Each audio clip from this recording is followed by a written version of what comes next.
Hello, everybody. Good afternoon and welcome to the United Stands. I'm Mark Goldbridge and I'm joined by Fabrizio Romano. How you doing, Fabrizio? Oh, my friend, all good. Thank you. Ready for the final week. Good stuff. There's lots to talk about. Marcus Rashford, director of football. I want to talk about Joshua Zirkzee, Elise, Pellistri, even Aaron Wan-Bissaka. But I suppose the first question is, we've got 2 days of this transfer window left. It's not exclusive to Manchester United. It's been a very quiet January transfer window. Can we expect anything shocking from Manchester United or anything in the next couple of days?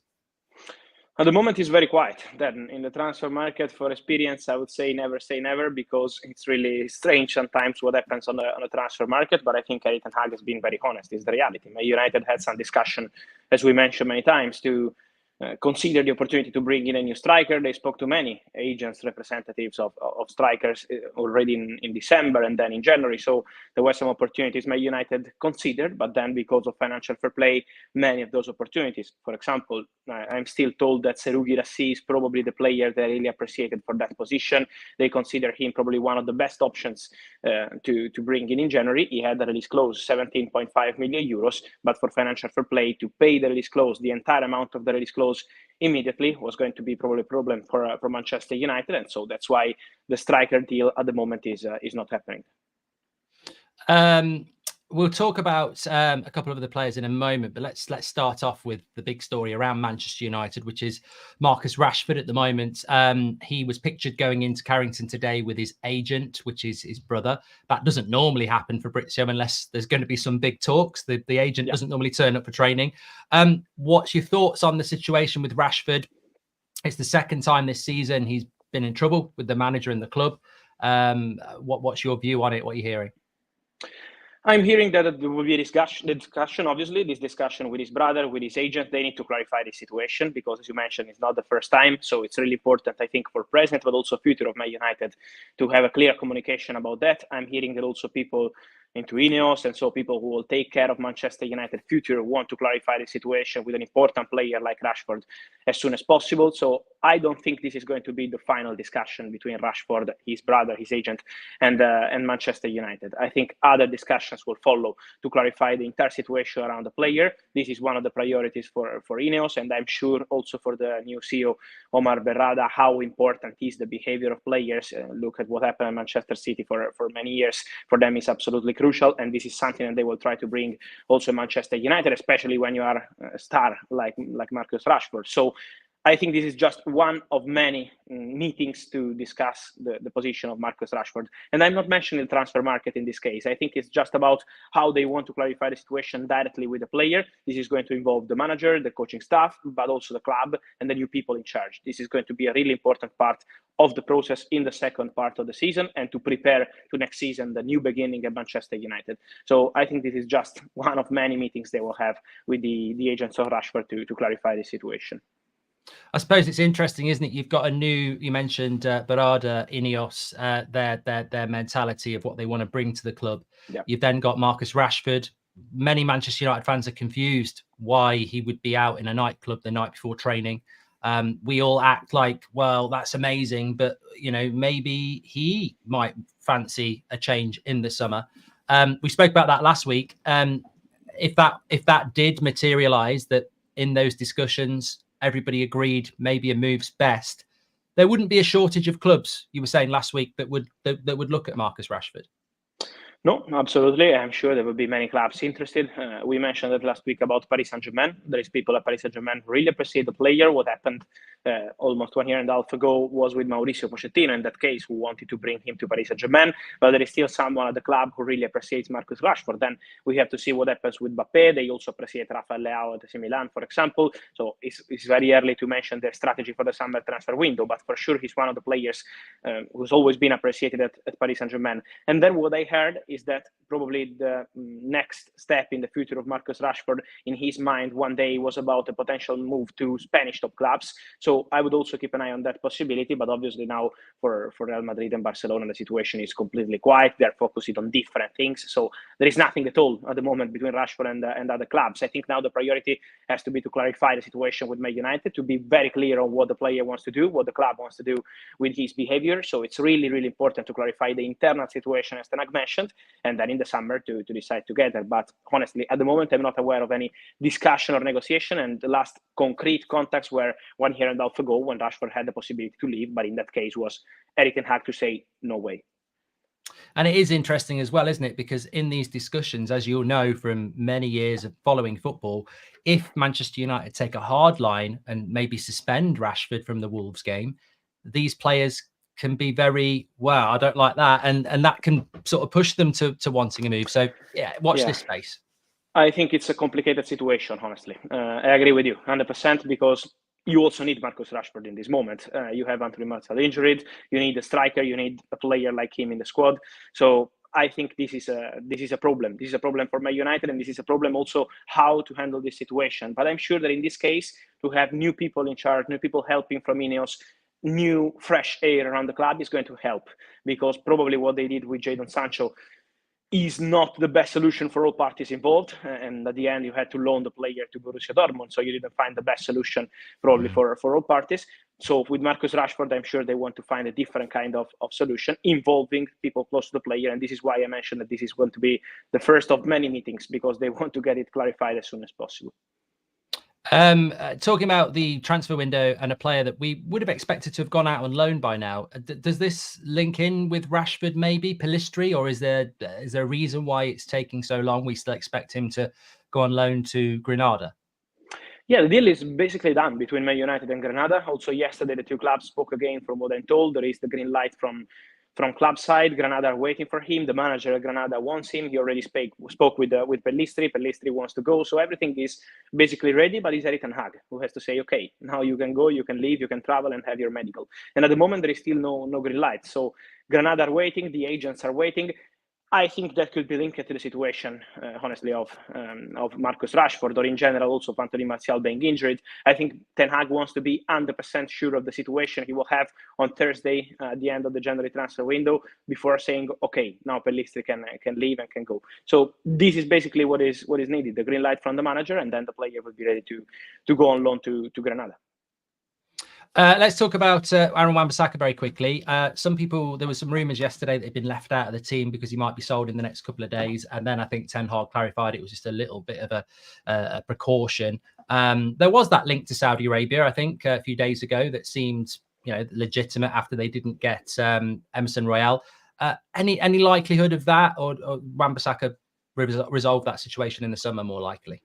I think it's going to be in the summer, probably. For Man United, it's an open situation. So they're still discussing a new deal with Wan-Bissaka. There's been some exchange with his agents. They obviously triggered the option to extend his contract. But even when they had some contacts to communicate about the idea to trigger the option, Man United already informed the agents of Wan-Bissaka about the possibility of extending and signing a new deal in the upcoming months. So there is an exchange, regular exchange with his agents. And at the moment, there is still no bid on the table from Saudi. So I'm curious to see if someone will come in the final days and put money on the table for Wan-Bissaka. In that case, the situation could change. But as of today, Monday, still everything quiet. And I think that situation will be decided in the next months for Wan-Bissaka. Also, I saw these rumors about a potential swap deal with Inter with Denzel Dumfries. But from what I'm told, this is not something concrete. Dumfries is going to stay at Inter at least till the end of the season. And that could be an interesting name for the summer transfer window, because there is no agreement to extend this contract at Inter, and so maybe it could be an interesting one for the summer, not for the final days of January. You just reminded me there about Italy. It may have nothing to do with Manchester United, but I think Napoli at the weekend saying that Osimhen's going to leave in the summer. He's hinted that he knows where he's going. Do you think that's the Premier League or the Saudi League? I can guarantee 100% that Victor Osimhen still doesn't know where he's going to sign in the summer transfer window. 100%. What he mentioned in the interview is that obviously after signing a deal with Napoli, maybe someone thought, okay, now he's going to stay at the club or whatever. No, he signed a new deal at Napoli to respect and help Napoli in the process to sell him in the summer transfer window, to protect Napoli as they have a very good relationship. But he just wants to leave the club at the end of the season. And this is the message for Victor Osimhen. But he doesn't know which club is going to sign him. Nothing has been agreed with Napoli or with the player or with his agents. Obviously, there's plenty of interest from Premier League, from Saudi again, probably. So there is going to be also probably interest from Paris Saint-Germain. Many clubs will be involved in the race. So it will take time before we know, okay, this club is going to sign Victor Osimhen. And also on player side, they still don't have a clear situation of the summer transfer window domino in terms of strikers. So I think Chelsea will be there, Arsenal will be there, Saudis will be there, PSG will be there. We have to see what happens at Man United in terms of strategy with the new director, as we're always mentioning. But for sure, Osimhen idea is to leave in the summer transfer window. And on the director of football, I was going to ask you about that. Are we expecting Manchester United to announce that soon? Still focusing around Dan Ashworth, we're hearing, but do we?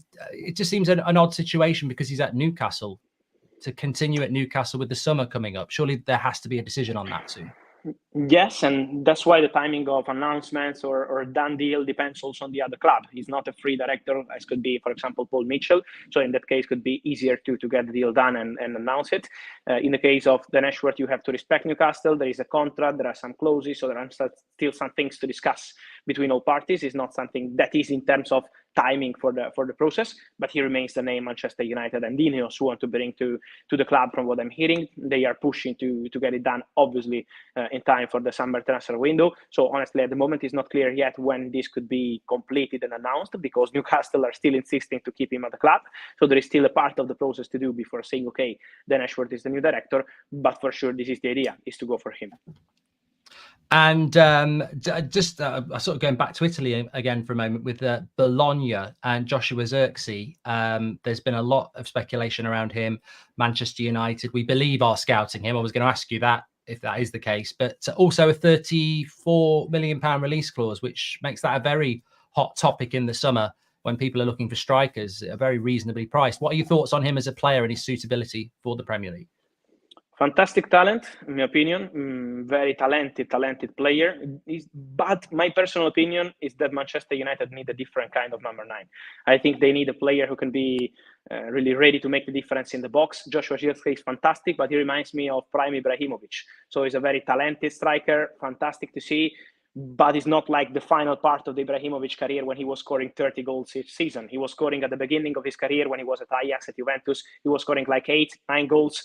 Obviously, was just incredible potential, but not ready yet probably to score 25, 30 goals at Manchester United. And I think they really need to get someone who can score guaranteed 25 or 30 goals next season, because this is absolutely needed. And they obviously have Rasmus Højlund, who has a huge potential. So probably they need some more experience in that role, and to have Rasmus Højlund competing with his potential rather than having two strikers with huge potential but different skills. That's my personal view and personal opinion. But I'm sure they are scouting him, because Zirkzee is a super talent. In Italy, he's doing fantastic.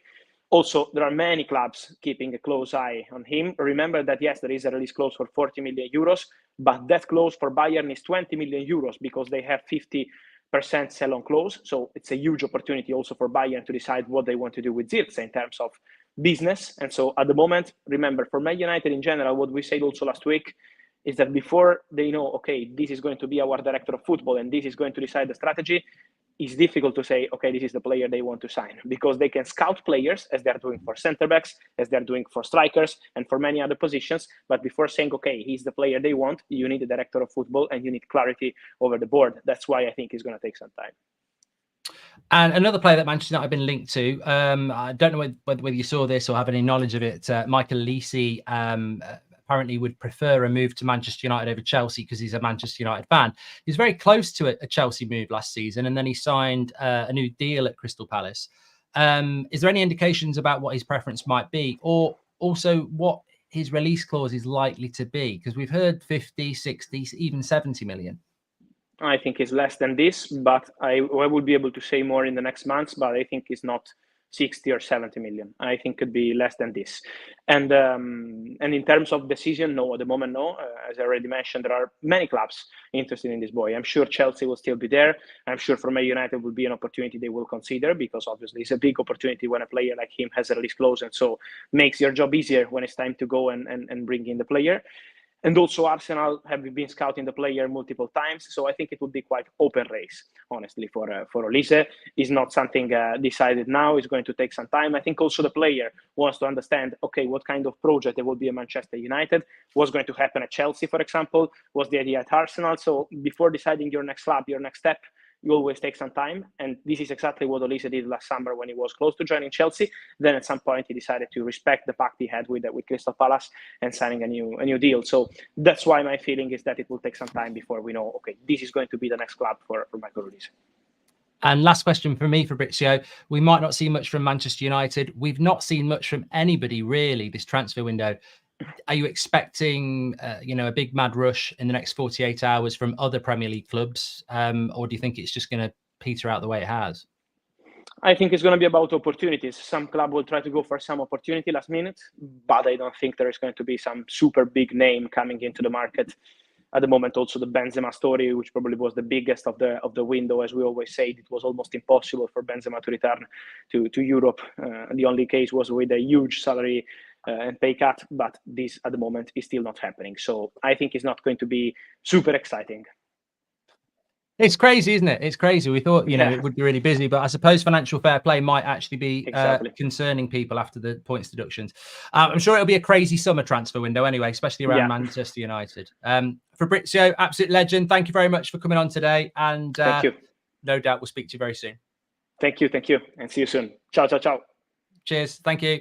Fabrizio Romano there with the updates. I mean, look, to be honest with you, somebody said fighter pilot bridge. I sort of get it. I like this jumper. Yes, I think the headphones go well with this jumper. Top gun. But anyway, we'll take those off because it makes me speak too loud when I'm just going to be talking to you. Interesting.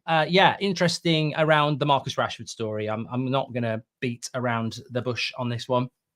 I was obviously listening to the show this morning when my car had broken down. I had the live chat up and I was listening in. And look, very interesting and different opinions. Obviously, I heard Beth saying it'd be a bit reactionary to sell Rashford. And there was a lot of interaction in the chat about that. 90% of you would suspend him for the Wolves game. That's not reactionary. That's selling him in the summer is reactionary because it's January. We can't sell him now. It's 4 months away. I agree with Fabrizio. We're going to have to use him between now and the end of the season. So we can't just say sell him and never play him. That's ridiculous. He's on 350k a week. We've got Martial injured. He will wear a Man United shirt again. So let's be grown up about this and mature.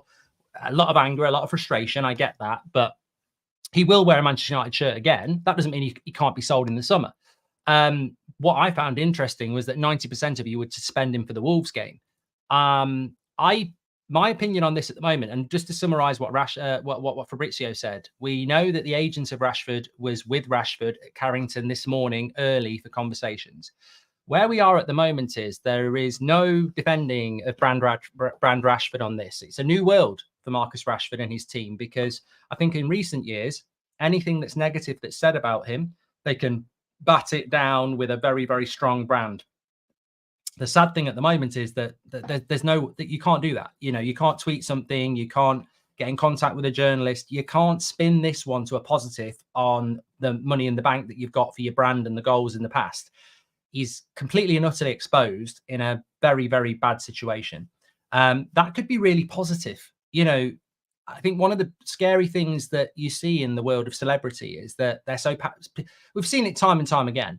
People get so powerful that they think they're untouchable, and it makes them, do things that they shouldn't be doing. This could be a massive wake-up call for Rashford and his team around him. There's nowhere to turn at the moment. You're in the wrong. You've lost support. You can't, pull in favours. What happens next? And the second thing to that is, what do Manchester United do next? Have Man United got teeth, or are they a great white shark, or are they a basking shark? And if you don't know your nature, basking sharks are big, but they can't eat you. They've got no teeth. Whereas great white sharks are big and they'll rip you apart. I sit here and go, pragmatically, calmly, he's not going to get sold in January. If they're going to sell him, they're going to sell him in the summer. And therefore, as Fabrizio said, there's going to be a lot of conversations. I'm going to read your super chats and your member stuff in a moment, because I always stay live for a few minutes after Fabrizio, just summarizing. There is going to be conversations, according to Fabrizio. It's not just today. There'll be future conversations as well. And Ineos and Sir Jim and Barada will be involved in this. I think in some ways it's never irrelevant for you as football fans to have your opinion. Of course, it's never irrelevant. But I almost feel that my opinion here isn't one that I have to really push, because I don't make the decisions. I say, over to you, Sir Jim. Over to you, Ineos. You know the weight of feeling in the fan base, and you know what the fan base feels. You can look at that, you can ignore that, you can acknowledge that. But you are new. You are taking Manchester back to the top. You want to take Manchester United back to winning titles and competing for the Champions League. Over to you. I mean, what an opportunity. The ball is literally in your court.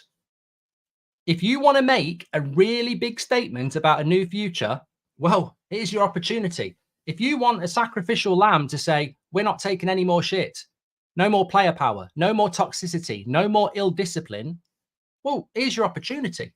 Some would say, whoa, it's too severe to do that. But it's an opportunity, because if they don't do something and in a year's time, we're back here again, Ineos look weak. Ineos look like the Glazers. So I, as a fan, I don't need to start shouting about he's got to play against Wolves, or he can't play against Wolves, or he's got to be sold in the summer, or you can't sell Marcus Rashford. It really doesn't matter, because I say fan opinion is there. Manchester United fan base opinion on this is there, and Ineos can tap into it anytime they want. That they will make the decision. And all I'm going to say is, if they want to make big change, they've got reasons to do it. You go and sell Bruno Fernandes in the summer and people will go, what? You go and sell Marcus Rashford in the summer and people will go, well, you could see that was coming. That's ruthless. So it's for Ineos to decide what they're going to do. But what I will say is, if they don't make changes and the same problem happens in a year or two, people will just say, yeah, they are just puppets of the Glazers. So it's over to them. They've got all the facts. It's over to them. And, you know, I'll leave it with them. Are we really going to have change at the football club, or are we really just putting a plaster on it and pretending it? And look, the CEO that we brought in looks like big change. Let's see what happens. And also what you've got to remember is complete and utter confusion. I don't get this. I don't understand why you go out in Belfast the night before training and skip training. I don't understand why you do that. I don't understand why you do it when 6 months ago you were in trouble for doing it after the Manchester derby. There needs to be, you know, I've seen people demanding an explanation to the fans. We never get the truth. We never get the truth. We get something that's presentable to the public. You know, whatever we got about the Mason Greenwood stuff, that would have gone through loads of people's eyes before that statement comes out. We won't get the truth. We'll get something that suits everybody. Take that out, put that in. We want that out. We want that in. We won't get the truth anyway. But it is a confusion. It's a confusion as to why the incident happened in the first place. And, you know, maybe Marcus Rashford should go. Maybe Marcus Rashford wants to go. You know, we always judge Rashford on how we feel. If we were him, I would never do that. I'd be in bed at 8 o'clock. I'd be ready for training. Of course you would, because it's hypothetical and you love Manchester United. But has he had too much too soon? Is he happy? Is he unhappy? There's lots of reasons for this. And I think that parting of the ways in the summer has to be in everybody's vocabulary. It has to be a conversation. It has to be something Rashford considers, his people around him, the club, the manager, the fans. If it's not on the table, it's ridiculous, because there's problems. But that doesn't mean that he has to go in the summer. There could still be a solution. But in the short term, one thing I will not sit on the fence on, and I'm not, he has to apologize. I agree with Luan. I'm not sitting on the fence at all. I think you have to deal with this problem in the now, in the short term. Everyone saying sell him is dealing with it in the summer. I'm dealing with it now and for the next 4 months. He has to play for Manchester United again. He has to. We have to utilize that body for Manchester United. It's even if it's just someone running around like Weghorst did for 4 months, we still need Marcus Rashford as part of this squad. But in the short term, I would suspend him publicly and he wouldn't be playing against Wolves. He wouldn't even be on the bench. I would do that. I agree with the 90% who said that. I hadn't even thought about it until I saw the poll when I was watching the live chat. But yeah, 100%, I would suspend him for the Wolves game, because you've got to send a message. Like, you have to send a message, and it's the wrong message if he plays. It's the wrong, that's like saying you've took the piss for the second time this season, but we need you, and that's player power. So I would suspend him for the Wolves game. We play West Ham at Old Trafford 3 days later. You know, suspended on Thursday, back for Sunday. It's not really that deep.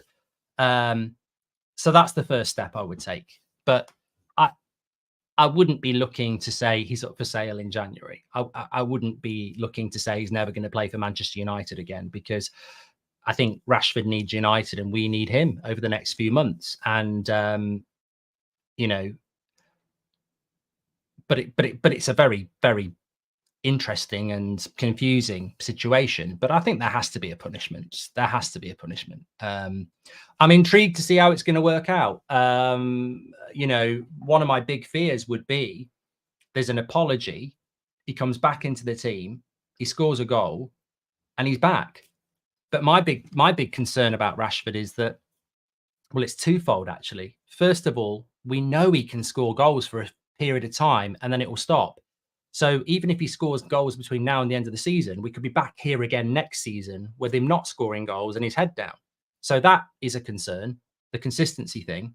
And the second thing that concerns me is something I've been noticing for probably the last 18 months, is that gradually fan opinion in the fan base of Marcus Rashford has started to go from ridiculously popular to 50-50.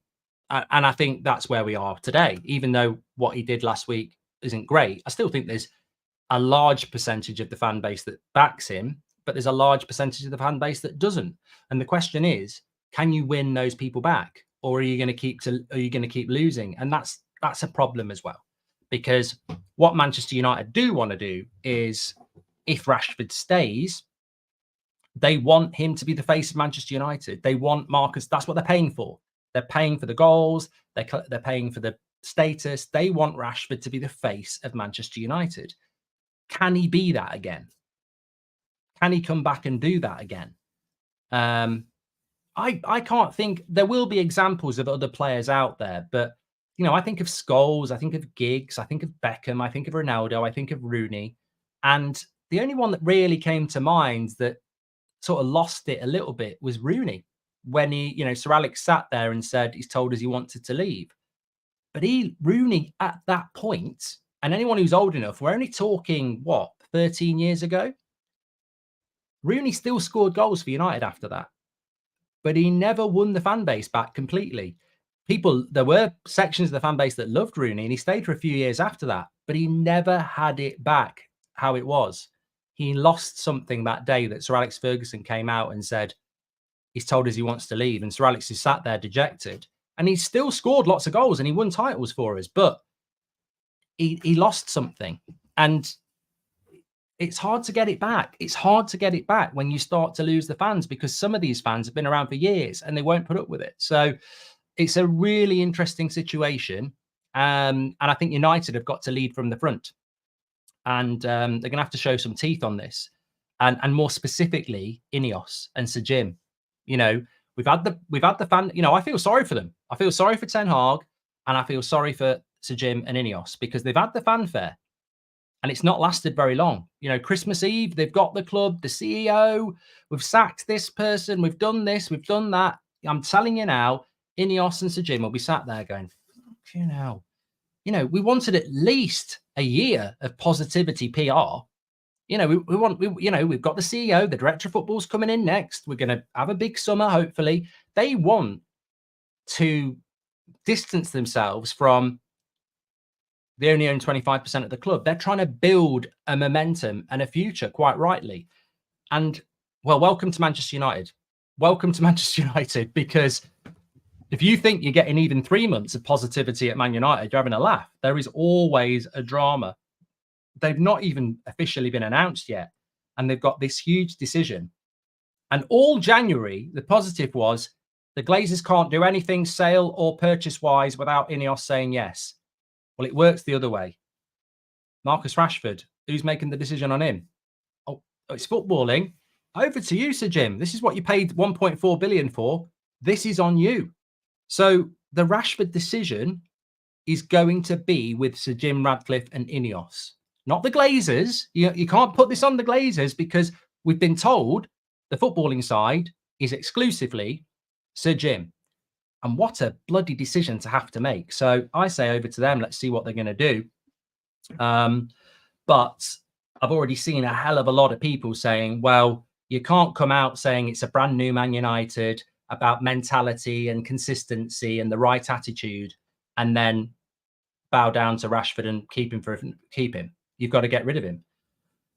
I think that's a little bit too extreme. There's always in between. But there is a big decision to make. And if everyone's going to work together again, we can't have bad, runs of bad games and nightclubs and stuff like that. It just can't happen. It's got to be, there's got to be a big change. I wonder if there's, I don't speak to Rashford, I don't speak to his people, but I just wonder here if, as many of you've said, I just wonder here if there's some sort of underlying issue, and there is some sort of honesty story that needs to come out, because it's so very confusing.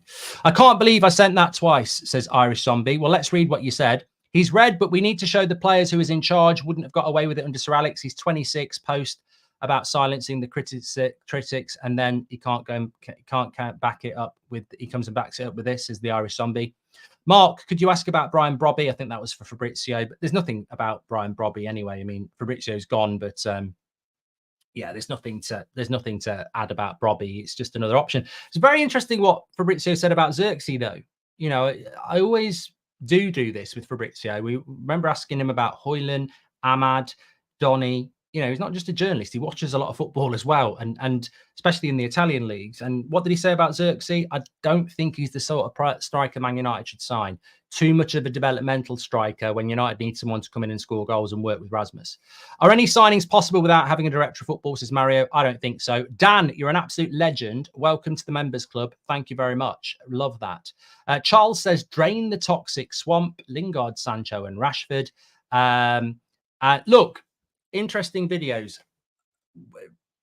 Look, it's minor detail here, and I like Ahmad, but last night I'm getting sent a tweet where somebody said, if he's not going to get on in a game like that, then send him back to Sunderland, and apparently Ahmad liked it. We like Ahmad, but that's indiscipline. That's bad discipline. I know social media is so easy to click a like or whatever, but that's not disciplined behavior, is it? That just causes another problem. And if Ahmad wants to go on loan, knock on the door of the manager and say you want to go on loan. Don't start liking stuff on Twitter or Instagram. It's amateur. It makes the club look amateur, and it's indisciplined, and the club is indisciplined. And I'm not talking about Ten Hag or backing Ten Hag or slating Ahmad. I'm talking about Ineos here. We need to define a set of rules at this football club that the players respect and understand. Don't be bitching on social media about not getting minutes or where you should go if you're not going to get minutes. Perform and get minutes. Force your way into the team and then deliver. Mentality, blame culture is rife in society at the moment. I see it all the time. Oh, it's not my fault that this didn't go right. It's their fault. It's their fault. It's their fault. Oh, this, that, and the other. Buy a fucking mirror from IKEA. They're really cheap. Look in the mirror and look at whose fault it is. It's your fault. Life's not fair. Things happen. People get jobs, opportunities, and you should get them. That's right. But only you can change it. Bitching and moaning about it ain't going to change it. You can change it. Look in the mirror, change it. Change your situation, work harder, prove people wrong, but only you can change it. Venting your frustration on Twitter or liking a post or whatever is not going to work. Some people will be sympathetic with you, but you still didn't get on any minutes.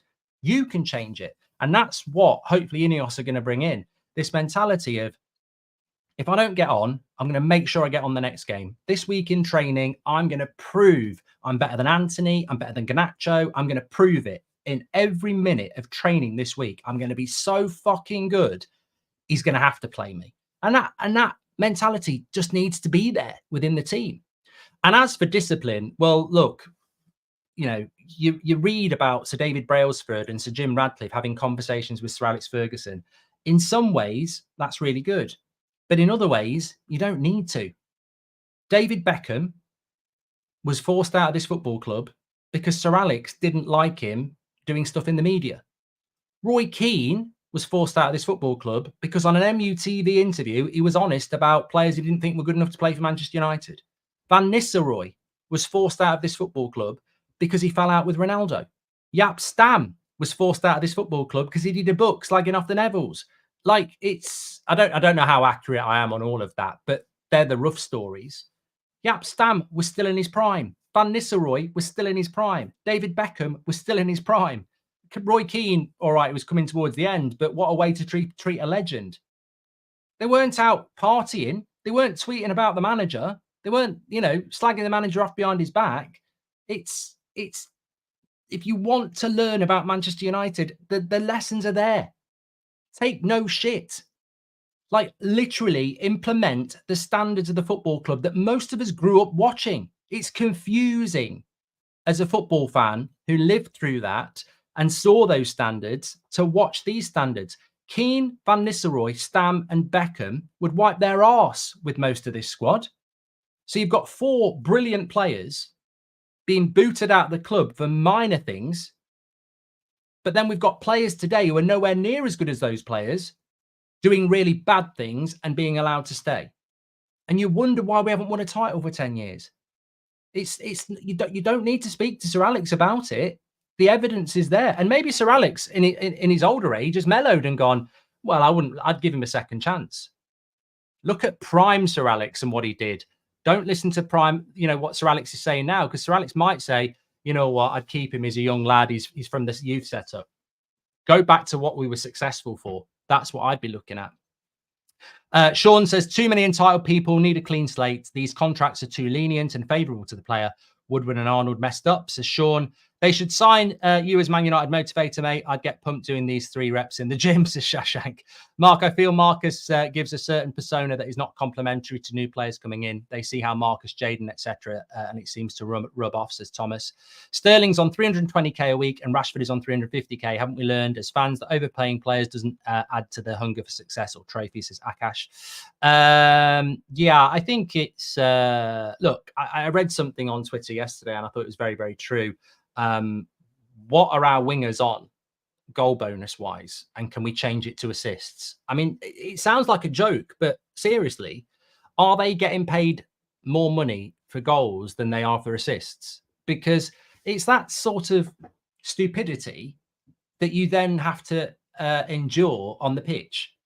Like, are we paying Rashford, Garnacho, Anthony more money for goals than we are for assists? Because to me, that's incredible. Like, and we laugh about it, but that's incredible. Like, we should be paying them for assists more than we're paying them for goals, because the amount of shots are just bloody ridiculous. But, you know, I think the whole club needs a lot of work, and we know that's going to happen. But watch this space, what happens. I mean, look, if you want to sell Marcus Rashford, that's up to you, but that's many months, many games away. There's a lot to happen before then. I think that the first big event is he suspended for the Wolves game, and I think he has to be. So yeah, interesting. Anyway. Thanks everyone for watching. We are back at what's happening tonight. 8 o'clock. It's an 8 o'clock show tonight. So looking forward to that. Make sure you smash a like on the video and subscribe. Thank you to our new member on the show today. Thanks to all the members in the chat and non-members, of course. Change to a 3-5-2 formation. I've played the game, says Grace. And I'll speak to you all very, very soon. Thank you very much and take care.